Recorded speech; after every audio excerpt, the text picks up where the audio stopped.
आगे आज हम लोग कंटिन्यू करेंगे। तो चलिए देखते हैं एक्सरसाइज फर्स्ट डे।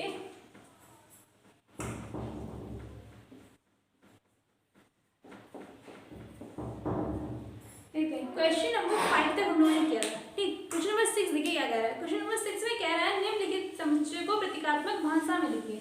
मतलब सेट को जो सेट दिया हुआ है उसको प्रतीकात्मक मतलब लैंग्वेज के रूप में लिखना है हमको, ठीक। चलिए देखिए कैसे लिखेंगे। फर्स्ट नंबर में देखिए क्या कह रहा है हमारा। फर्स्ट नंबर कह रहा है कि भारत के सभी राज्यों का समुच्चय। तो हम इसको क्या लिख सकते हैं, भारत के सभी राज्यों का समुच्चय। तो A is equal to x such that x Bharat का एक राज्य है।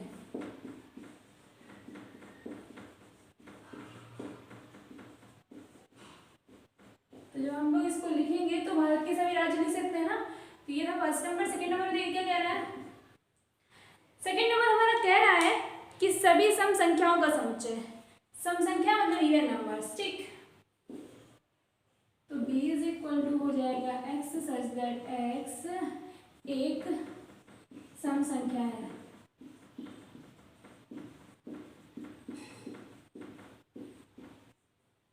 राइट, ये तो सेकंड बार। थर्ड नंबर में देखिए क्या कह रहा है। थर्ड नंबर आप लोग ट्राई करिएगा, ठीक है गाइस। बहुत सिंपल सा है, कुछ नहीं करना है। x सच दैट x और इक्वेशन दी हुई 2x² माइनस 5x² प्लस का 2x इज इक्वल टू 0 एक मूल है, बस इतना लिखना है। और फोर्थ नंबर में देखिए क्या कह रहा है। फोर्थ नंबर में कह रहा है 4 से बड़ी तथा 7 से छोटी धन पूर्णांक संख्याओं का समुच्चय क्या होगा।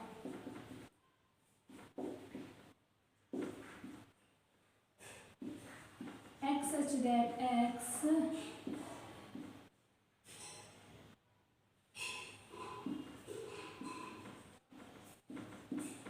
7, राइट।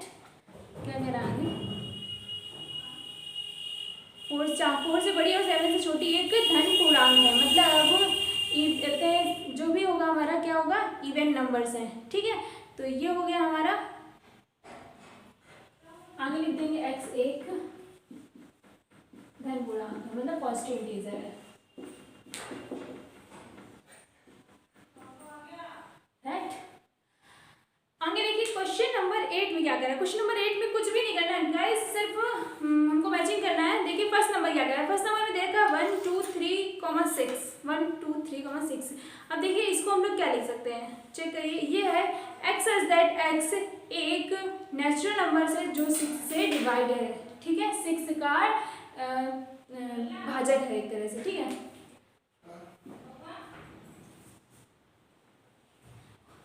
गाइस 7 नंबर हम लोगों ने छोड़ दिया। गाइस 7 नंबर देखिएगा। 7 नंबर हमारा क्या कह रहा है। क्वेश्चन नंबर 7 कह रहा है फर्स्ट निम्नलिखित समुच्चय के सभी अवयवों के सदस्यों को एक सूचीबद्ध कीजिए।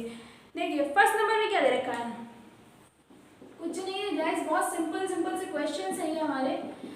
फर्स्ट नंबर में हमको दे रखा है कि a is equal to x such that x एक विषम प्राकृतिक संख्या, मतलब विषम नेचुरल नंबर्स हैं। तो क्या लिख सकते हैं इनको, विषम नेचुरल नंबर्स हमारे पास क्या होंगे, 1 3 5 7 डेस, राइट। सेकेंड पार्ट में देखिए क्या कह रहा है। सेकेंड पार्ट कह रहा है हमारा, सेकेंड पार्ट में कह रहा है b is equal to x is that x एक पूर्णांक है जो -1/2 is less than x is less than 9/2। मतलब जो दिया हुआ है -1/2 9/2, ये क्या है, पॉजिटिव इंटीजर्स हैं। तो इसको हम लोग क्या लिखेंगे क्या, b इज इक्वल टू -1/2 से क्या होना चाहिए, बड़ा होना चाहिए। तो क्या हो जाएगा 0, राइट। तो 1 2 3 और 4, बस इतना होगा। कि 9/2 करेंगे तो क्या आएगा 4.5 करिए, और 4.5 से क्या होना चाहिए, छोटा होना चाहिए। तो क्या हो जाएगा 4 तक रहेगा, ठीक। ये क्या हो गया हमारा 7 का सेकेंड पार्ट।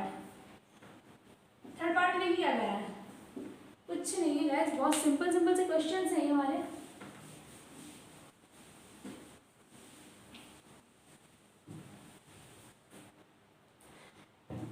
सेवन का थर्ड पार्ट में क्या कह रहा है, तो सी दे रखा है c is equal to x as that x एक पूर्णांक है, मतलब एक इंटीजर है, ठीक। और x square is less than and equal to 4 है। जो x की वैल्यू होगी वो x इज मतलब 4 से लेस देन होगी या तो इक्वल होगी, ठीक। तो देखिए c इज इक्वल टू क्या आ जाएगा, लेस देन कब हो सकती है, पहली बात तो 0, ठीक, दूसरा क्या होगा 1, ओके, फिर क्या होगा 2, 2 का स्क्वायर करेंगे तो क्या हो जाएगा 4, इससे ज़्यादा नहीं हो सकता ना। अब इधर देखिए उसने कहा इंटीजर है ना पूर्णांक, तो -1 हो सकता है और -2, क्योंकि इसका भी स्क्वायर अगर हम लोग करेंगे क्या आएगा 4, तो हो जाएगा -2, -1, -0, 1, 2, ये हो गया हमारा थर्ड पार्ट। और फोर्थ पार्ट में कुछ नहीं करना है, ठीक, सिर्फ लॉयर को लिखना है, वो आप लोग ट्राई करिएगा, ठीक है गाइस। और क्वेश्चन नंबर 5 देखिए क्या कह रहा है। क्वेश्चन नंबर 5 में कह रहा है कि E is equal to x is that x वर्ष का एक ऐसा महीना जिसमें 31 दिन आते, मतलब डेज आते हो, डेज नहीं आते, अच्छा 31 डेज नहीं आते, तो ऐसे सारे दिनों के नाम लिख, ऐसे सारे मंथ लिखने हैं जिसमें 31 डेज नहीं होते, तो कौन कौन से होंगे हमारे,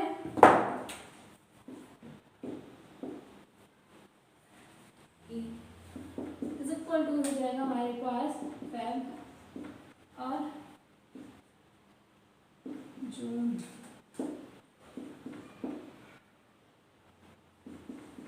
अप्रैल, नवंबर और सितंबर, सिर्फ इतने मंथ हो गए, ठीक है गाइस, तो जिसमें हमारे 30 डेज आते हैं। तो ये रहेगा क्वेश्चन नंबर 7 की, ठीक है गाइस। और इसका जो नेक्स्ट नंबर है वो आप लोग खुद ट्राई करेंगे। बढ़ते क्वेश्चन नंबर 8 की तरफ। क्वेश्चन नंबर 8 का फर्स्ट पार्ट हमारा क्या कह रहा है, 1, 2, 3, 6 को हम लोग क्या लिख सकते हैं, तो ये क्या है, एक तरह से देखिए सारे, पहली बात तो सारे क्या है, एक नेचुरल नंबर्स है ना, 1, 2, 3, 4, 5, 6 सारे नेचुरल नंबर्स होते हैं।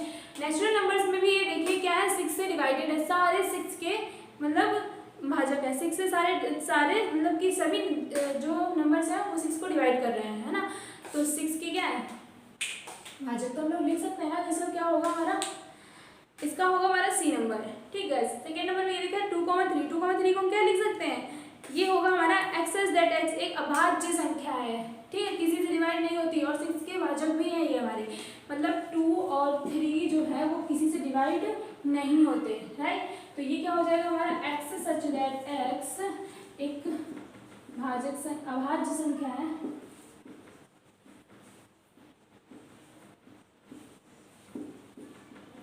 और 6 का भाजक है,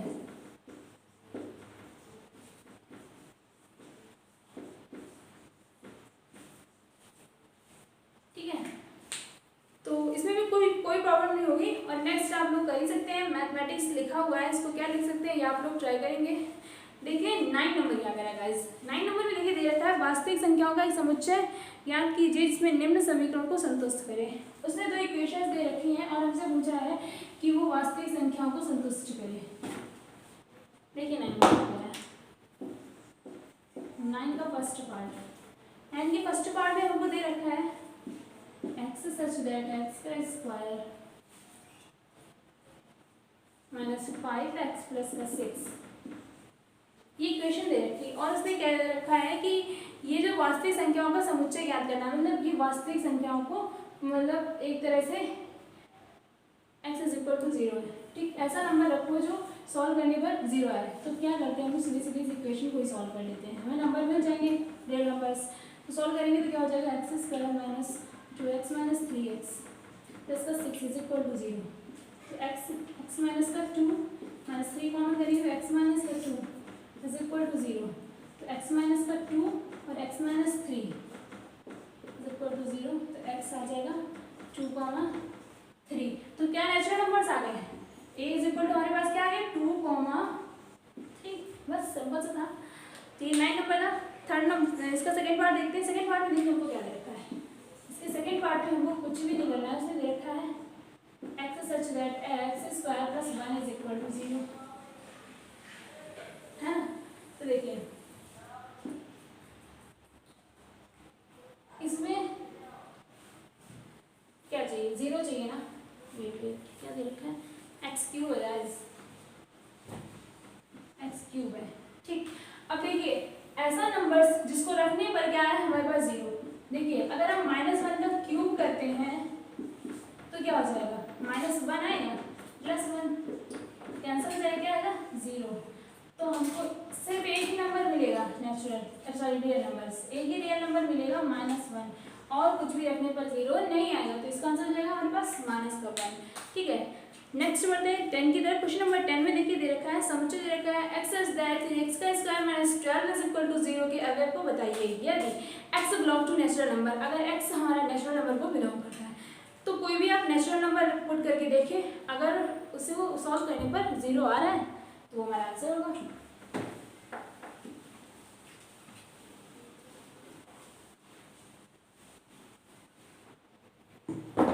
देखिएगा 10 नंबर में क्या लिखा है, 3x इज दैट 3x² -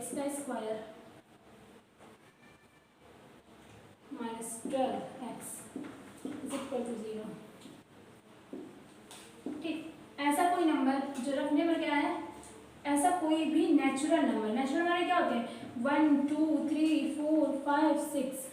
ठीक, एक एक नंबर रखकर ट्राई करेंगे, तो कहाँ पर x के प्लेस में किससे ये डिवाइड, मतलब कि किससे रखने पर ही हमारा 0 आएगा। या फिर एक सिंपल सा तरीका है, आप ऐसा करिए 3x कॉमन कर लीजिए, 3x कॉमन करेंगे तो क्या आ जाएगा x - 4 इज इक्वल टू 0। ये हमारा इधर चले जाएगा 0 हो जाएगा। ठीक है, x - 4 इज इक्वल टू 0 बचेगा, तो x इज इक्वल टू क्या आ जाएगा हमारे पास 4। तो आंसर में क्या मिलेगा 4, a इज इक्वल टू मिलेगा हमारे पास 4। ये था 10 का फर्स्ट पार्ट। सेकंड पार्ट देखिए क्या कह रहा है, सेकंड पार्ट में कह रहा है हम लोगों को x belong to integer numbers, जो x है वो इंटीजर नंबर से अगर बिलोंग करे तो आंसर क्या होगा। चलिए देखते हैं इंटीजर नंबर्स, 3x² - 12x। देखिए हमारे इंटीजर नंबर्स क्या होते हैं, -2 -0 z और 1 2 3 z। ठीक, ये हमारे सारे इंटीजर नंबर्स होते हैं। अब देखिए इंटीजर नंबर्स में भी अगर हम लोग सॉल्व करेंगे, देखो एक तो 4 रखने पर 0 आएगा, राइट, स्क्वायर करेंगे तो हो जाएगा, सॉरी हाँ 4 रखेंगे तो क्या आएगा हमारे पास 0। ठीक,